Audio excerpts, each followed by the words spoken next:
This morning we have the reading of the Passion of our Lord according to St. Matthew. There have been those that have been selected or asked to take part in various roles, and the congregation is asked to read the parts that are in the bold print as we, as congregants, take our place also in this story of the last days of our Lord's life. The congregation may be seated.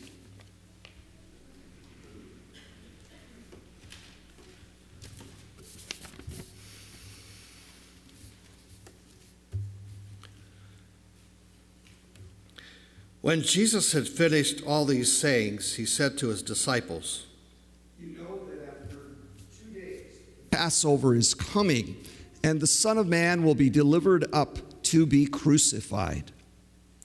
Then the chief priests and the elders of the people gathered in the palace of the high priest, who was called Caiaphas, and took counsel together in order to arrest Jesus by stealth and kill him. But they said, "Not during the feast, lest there be a tumult among the people." Now when Jesus was at Bethany, in the house of Simon the leper, a woman came up to him with an alabaster flask of very expensive ointment, and she poured it on his head as he sat at a table. But when the disciples saw it, they were indignant, and saying, "Why this waste? For this ointment might have been sold for a large sum and given to the poor." But Jesus, aware of this, said to them, "Why do you trouble the woman? For she has done a beautiful thing to me. For you always have the poor with you, but you will not always have me. In pouring this ointment on my body, she has done it to prepare me for burial.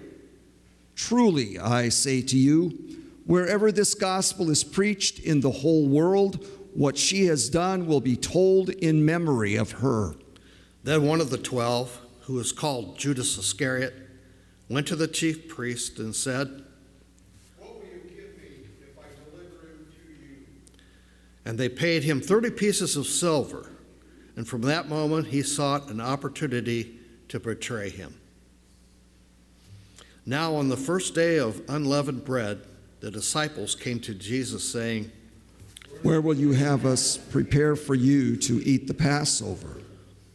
He said, "Go into the city to a certain one and say to him, 'The teacher says, my time is at hand. I will keep the Passover at your house with my disciples.'" And the disciples did as Jesus had directed them, and they prepared the Passover. When it was evening, he sat down at a table with the 12 disciples, and as they were eating, he said, "Truly I say to you, one of you will betray me." And they were very sorrowful and began to say to him one after another, "Is it I, Lord?"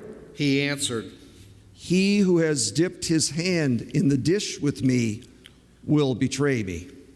The Son of Man goes as it is written of him, but woe to that man by whom the Son of Man is betrayed. It would have been better for that man if he had not been born." Judas, who betrayed him, said, "Is it I, Master?" He said to him, "You have said so." Now as they were eating, Jesus took bread and blessed and broke it and gave it to the disciples and said, "Take, eat. This is my body." And he took a cup, and when he had given thanks, he gave it to them, saying, "Drink of it, all of you. For this is my blood of the covenant, which is poured out for many for the forgiveness of sins. I tell you, I shall not drink again of this fruit of the vine until that day when I drink it new with you in my Father's kingdom." And when they had sung a hymn, they went out to the Mount of Olives. Then Jesus said to them, "You will all fall away because of me this night. For it is written, I will strike the shepherd, and the sheep of the flock will be scattered. But after I am raised up, I will go before you to Galilee." Peter declared to him, "Though they all fall away because of you, Jesus said to him, Truly I say to you, this very night, before the cock crows, you will deny me 3 times. Peter said to him, Even if I must die with you, I will not deny you. Then Jesus went with them to a place called Gethsemane, and he said to the disciples, Sit here while I go yonder and pray. And taking with him Peter and the 2 sons of Zebedee, he began to be sorrowful and troubled. Then he said to them, My soul is very sorrowful, even to death.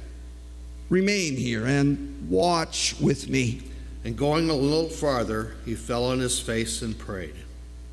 My Father, if it is possible, let this cup pass from me. Nevertheless, not as I will, but as thou wilt. And he came to the disciples and found them sleeping. And he said to Peter, So, you could not watch with me 1 hour? Watch and pray, that you may not enter into temptation. The spirit indeed is willing, but the flesh is weak. Again, for the second time, he went away and prayed. My Father, if this cannot pass unless I drink it, thy will be done. And again he came and found them sleeping, for their eyes were heavy. So leaving them again, he went away and prayed for the 3rd time, saying the same words. Then he came to the disciples and said to them, Are you still sleeping and taking your rest? Behold, the hour is at hand, and the Son of Man is betrayed into the hands of sinners. Rise, let us be going. See, my betrayer is at hand. While he was still speaking, Judas came, one of the 12, and with him a great crowd of swords and clubs from the chief priests and the elders of the people.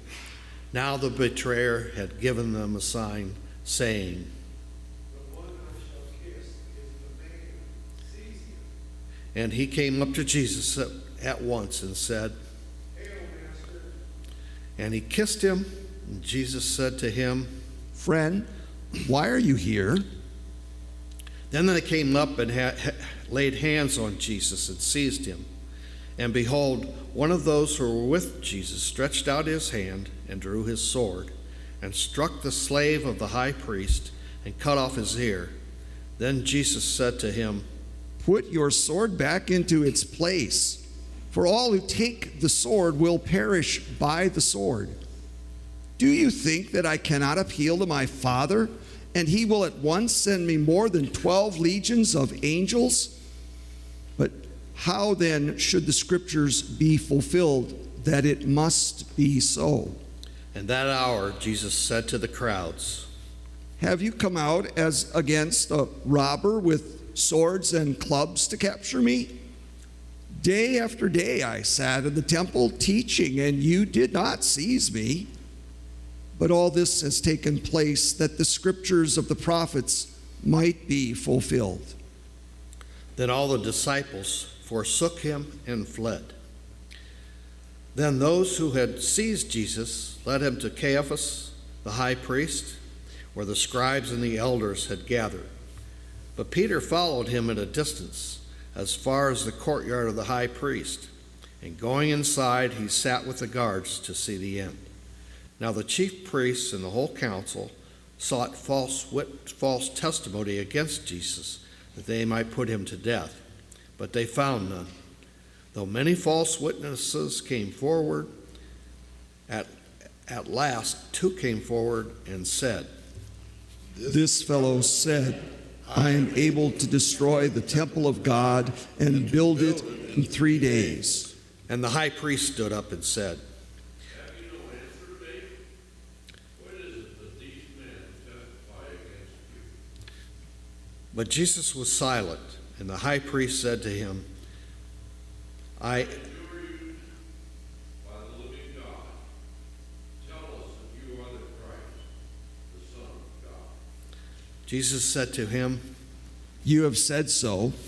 But I tell you, hereafter you will see the Son of Man seated at the right hand of power and coming on the clouds of heaven." Then the high priest tore his robe and said, He has uttered blasphemy. Why do you still need witnesses? You have now heard his blasphemy. What is your judgment? They answered. He deserves death. Then they spat in his face and struck him, and some slapped him, saying, "Prophesy to us, you Christ. Who is it that struck you?" Now Peter was sitting outside the courtyard, and a maid came up to him and said, You also were Jesus the Galilean. He denied it before them all, saying, I do not know what you mean.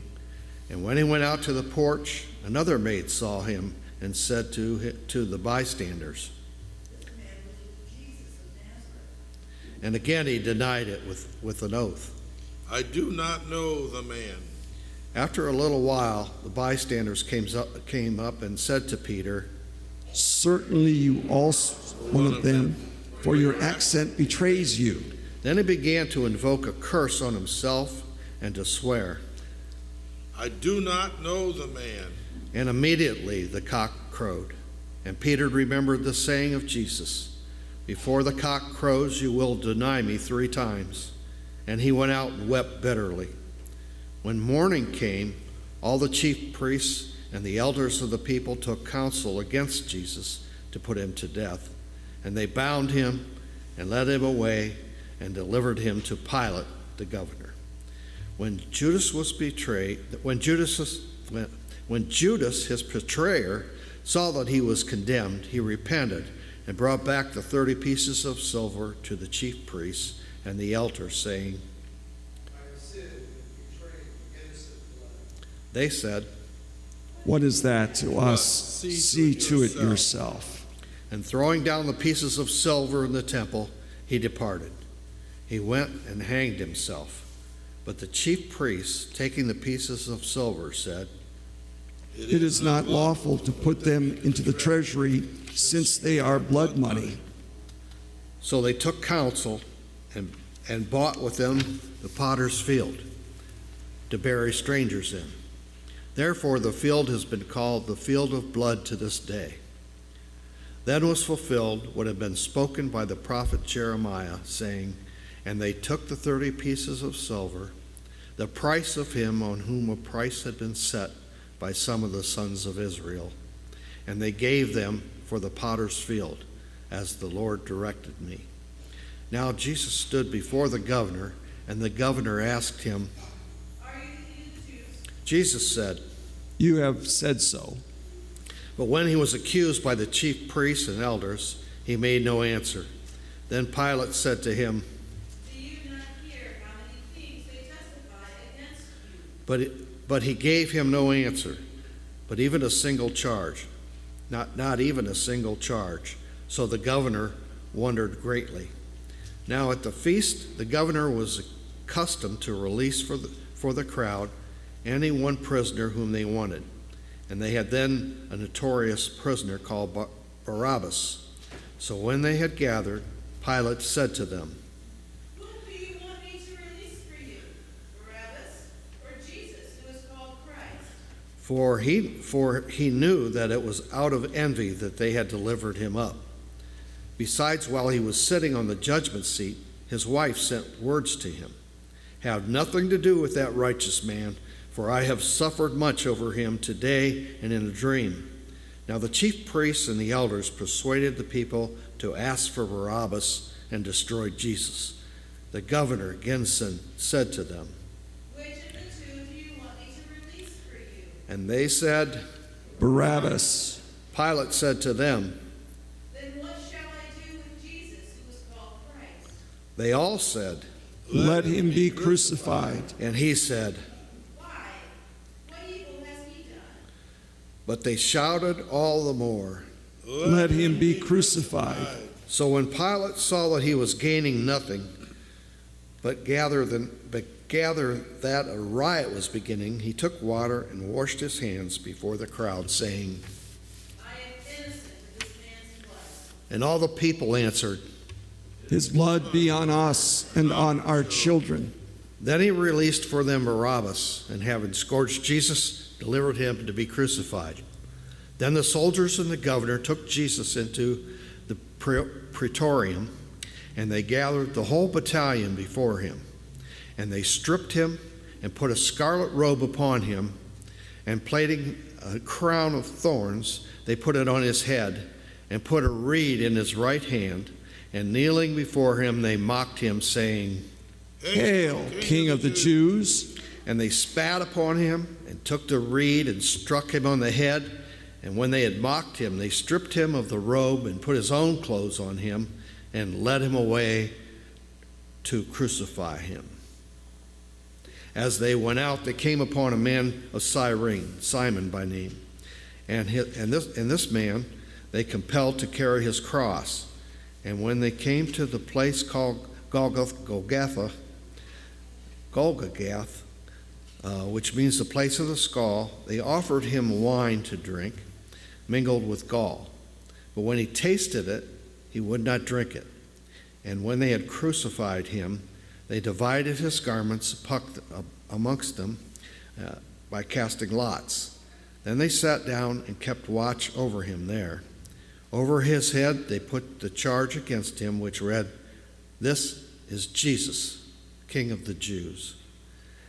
Then 2 robbers were crucified with him, one on the right and one on the left.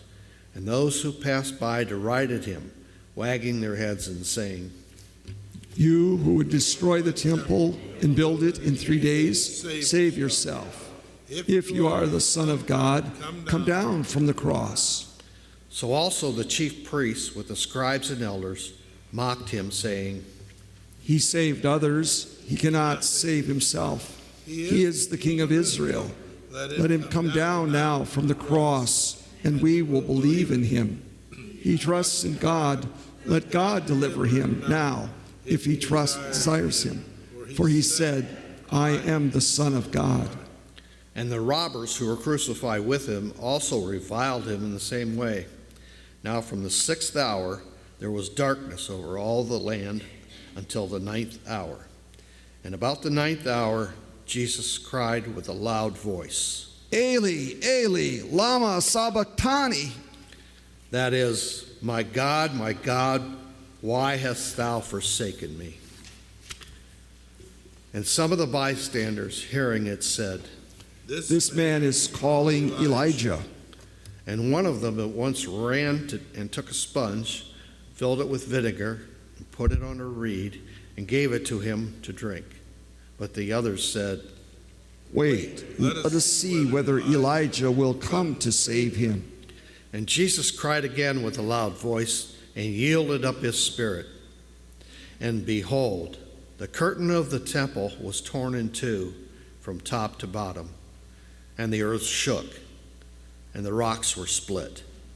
The tombs also were opened, and many bodies of the saints who had fallen asleep were raised. And coming out of the tombs after his resurrection, they went into the holy city and appeared to many. When the centurion and those who were with him, keeping watch over Jesus, saw the earthquake and what took place, they filled with awe and said, Truly, this was the Son of God.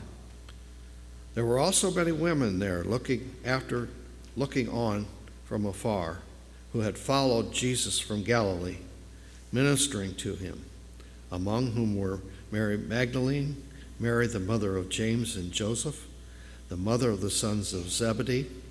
When it was the evening, there came a rich man from Arimathea named Joseph, who also was a disciple of Jesus. He went to Pilate and asked for the body of Jesus. Then Pilate ordered it to be given to him.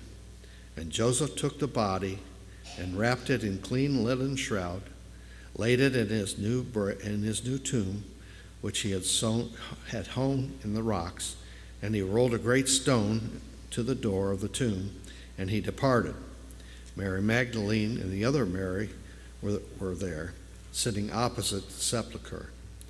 Next day, that is after the day of preparation, the chief priests and the Pharisees gathered before Pilate and said, Sir, we remember how the pastor said while he was still alive, after 3 days I will rise again. Therefore, order the sepulchre to be made secure till the third day, lest his disciples go and steal him away, and tell the people, he is risen from the dead, and the last fraud will be worse than the first. Pilate said to them, You have a guard of soldiers. Go, make it as secure as you can. So they went and made the sepulchre secure by sealing the stone and setting a guard.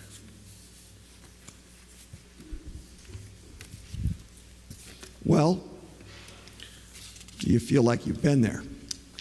Like you've been in the streets with the disciples, with the crowds, with Jesus' accusers, with those who carried out the sentence to crucify him? Well, maybe you have. Maybe you haven't. But we come to the end of the reading and maybe we see something interesting. They went and made the sepulchre secure by sealing the stone and setting a guard. I think you know that recently I went up to see my mother for her 95th birthday, and while we were there, we went to the tax man, and she filled out her taxes for last year. She had some dollars to pay both to the federal government and to the state of Minnesota. And so the man gave us the instructions, and Mom took the addresses down, took the form with her, and when she got home, she wrote out checks to the federal government, the IRS, and to the state government. And she put the check in there, she licked the envelope, she sealed it, and she sent it away. Done for another year. But the question is, just because she sealed it, is she done with it? What if one of those two governments decides they want to check up on her? They will have to unseal it and look at the proof she has given them and check it out with anything that she has sent in through the year or that some financial institution, since she's retired, has provided for the government. Will they match?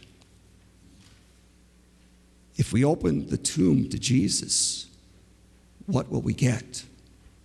Will we get the whole story that we have just heard and maybe beyond earlier in Jesus' life? Will it line up with what's inside the tomb? Did this man deserve to die? Or was he falsely accused? Was he innocent? Then why did this happen? Why did no one step forward to help him, even God his Father? So that it might be so. So that Jesus might show how much God cares for us and wants us no more to be complicated by all the sin around us and within us, and to be condemned by it, so that we instead might be in that tomb. The tomb was sealed, and all of Jesus' opponents thought they were done with him, but they were not. That tomb would not remain sealed. I hope my mom's envelopes remain sealed and only the people at the end are supposed to look at them and all goes well. I don't want to have to run up to Minnesota to help her out with that. But when the seal to the tomb is broken open, will we find that the things inside truly are for our benefit? Jesus came As Paul says in Philippians, he was like us, and yet he was still God and became like us. And therefore God highly exalts him.